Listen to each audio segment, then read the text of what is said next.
Rev up your engines!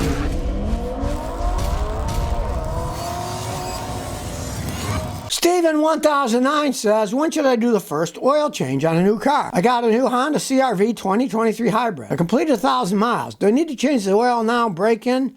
Or what? And how reliable are they? Well, modern cars are different than older cars. I would just change the oil in that thing every 5,000 miles and use a new GF6 oil and an extended life oil filter and do it every 5,000 miles. You don't need to do it. Now, back in the day you did because metallurgy was weaker. They weren't made well. The oils weren't as good as the modern oils are. I would just change it 5,000 miles and then every 5,000 miles. That's basically what I do. Or if you don't drive much, once a year because it builds up oil and acid from burning oil and gasoline. That's what I do. You don't have to worry about it. Just wait till it gets 5,000 miles. Now, back in the day, yeah, you had to. You even had to break the engine in. They'd say, don't drive at extended periods. The first 1,000 miles, don't drive 65 miles an hour, go like 64, and then 60, and then 63. Move it around. But cars aren't like that anymore. You don't have to break them in that way. That was a long time ago when metal wasn't as good and the oil wasn't as good either. Steven224 says, I have a problem with replacing my electronic control unit computer on my Buick. Got 2011 Buick Enclave. I replaced my ECU with one that was supposedly programmed to my VIN. It fired off and then it shut off. Then I had to do the relearn process for 30 minutes again. The company replaces a new one, and after the process, it's still doing it. What could cause this? This is what I warn people. You're going to get another computer for your car. That's a modern one, it's 2011. They have to be programmed both to your car and to the anti-theft system of your car, right? If you go and buy a computer online, eBay, whatever, and they claim it's programmed for your car, they're just going by the VIN number. They're not going by the theft deterrent system. And from my experience, if you want to change the computer in your car, I wouldn't use third parties like that. Pay a mechanic who has your car. Plug it in. Let them set it all in your car. I do not believe in doing it somewhere else than putting it in it and attempting to make the theft system work. There are things like you found that you can try to make it work half the time. They don't work. You're better off having it done with somebody who's got equipment. Now, mechanics that do it, yeah, but I mean, some locksmiths even do stuff like that. Trying to do it yourself is kind of like pissing in the wind. Most of the time it won't work. You'll have problems. You're hoping that those guys programmed it correctly. I've seen people get them and they weren't programmed correctly. I'd get them, I'd reprogram them myself with my own machine that also does the theft deterrent thing, and then they work perfectly fine. That's the problem when you're using third-party things. A lot of times it doesn't work. Taylor Packer says, should I sell my car and get another one or not? I got a 2009 Pontiac G6 with a flex fuel 3.5 liter engine with 200,000 miles. I bought it at 145,000, no engine or tranny problems, and it drives okay. Should I stick with it or buy a newer car? That 3.5 liter engine is a good engine. I would not buy a Pontiac. Company doesn't exist anymore, but it wasn't a bad car. You have it. You've been driving it for 55,000 miles. I just said go ahead and drive it. One, it's got 200,000 miles. You're not going to get squat for it. Nobody's going to pay much money for that. And it might last for years. Who knows? Yeah, if it breaks down or the engine or tranny starts to have problems, sure. Then look for another car. But hey, I wouldn't go out and get one now. Now, personally, if I was in that situation, I'd always be looking around anyways. You never know when a gift horse comes rolling in. For instance, my wife had the Matrix she was driving. Perfectly great car. She drove it back and forth to teach in school, right? But then one of my customers had a beautiful Lexus, and I bought it for $3,000.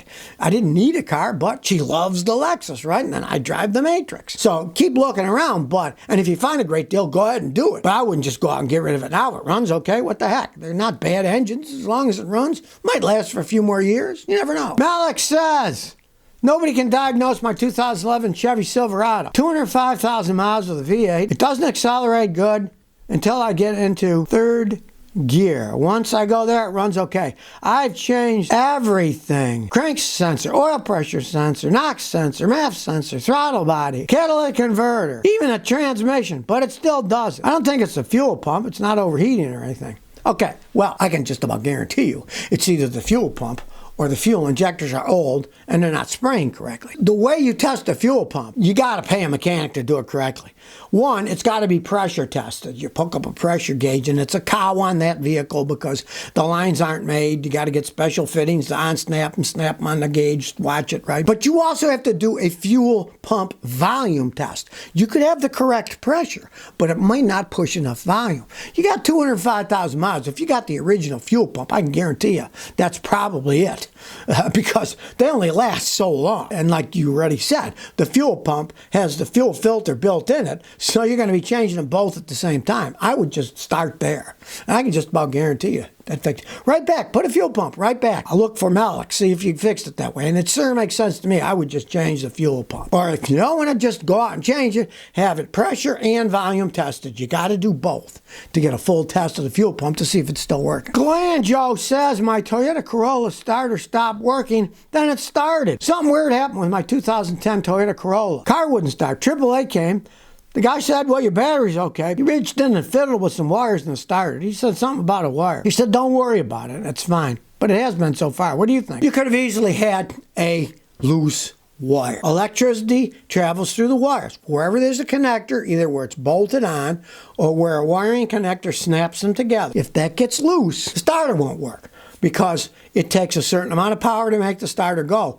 If the electrical connection is either loose or corroded, there's too much resistance and you won't get enough power and the starter will not start the car. Now, you said it works fine now. Let's say it's all tight now and it works fine. Well, then that fixed it. Now, let's say it was just a coincidence and it does it again. Then I'd just say replace the starter because starters can wear out internally. Just like an old toaster. Sometimes you push it down, it makes toast. Sometimes it just sits there and then when you hit it, it makes toast. You know the toaster's wearing out. In this case, it's the starter. Now, if you ever do get stuck somewhere and it won't start, ask somebody to hit your starter with a stick or a hammer. And if they hit it and then it starts, that shows you for sure that the starter is beginning to go out. Rob Lobster says, I need new cat in my '08 F-150. On one catalytic converter, they want $1,400. I saw some on Rock Auto, but I don't know if Original Performance is a good brand. What do you think? See if Walker Cats makes them. W-A-L-K-E-R, just like Walker Texas Ranger. Right? They make pretty good catalytic converters. And realize this, in the United States, any company that sells catalytic converters has to guarantee that they work. If you put it on and it doesn't work, give them the old one, they got to give you your money back. That's law in the United States. They have to stand behind their catalytic converters. And I've had no problem with a Walker Cat, so look to see if you get a Walker Cat.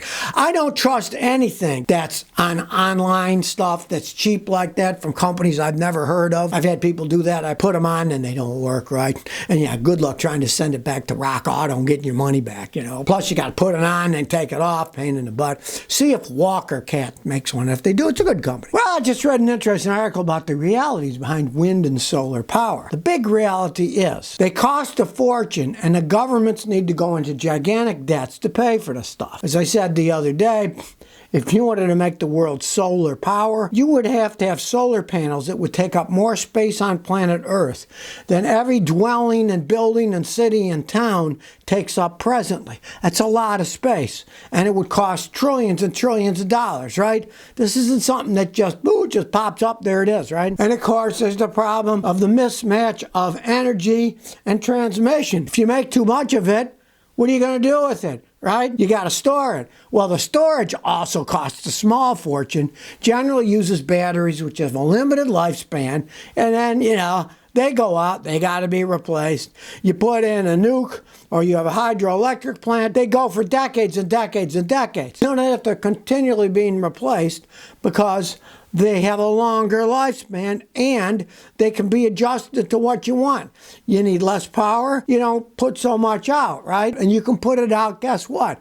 24 hours a day. Not, well, the wind's not blowing now. Well, the sun's not out now. People don't even comprehend the gigantic rat's nest that's created by this stuff. And of course, the guy in the article said the true measure of the feasibility of it is, can it create income without being subsidized by tax breaks and stuff? Presently, it certainly isn't, right? I've seen all this kind of stuff before. I saw in Texas was subsidizing these green recyclable stuff, and as soon as the government subsidies went away, Within a year or two, the companies all went bankrupt because they weren't economically feasible. And of course, the studies are biased too. Listen to this information the guy gives. It's totally true. The early models were set up to evaluate the efficiency of generating a small amount of wind or solar energy without consideration of broader issues. Yeah, you can make a little bit of it. Oh, great. But if everybody depends on it, the wind doesn't blow, the sun's not shining, there's no electricity at night. They just said, well, according to our little study, we'll blow it up and look, it'll work great when it's big. Many things work good small, but they don't work when they're big. And a lot of the stuff is part of that. And if people fall for this crap and spend trillions of government money going into debt and finding out, oh, gee, the system didn't work, why don't they just go back to nukes? Nukes work. They're safe now. They make better ones than they ever made. But they got this idea that wind and solar is going to save people. It's absurd. So if you never want to miss another one of my new car repair videos, remember to ring that bell.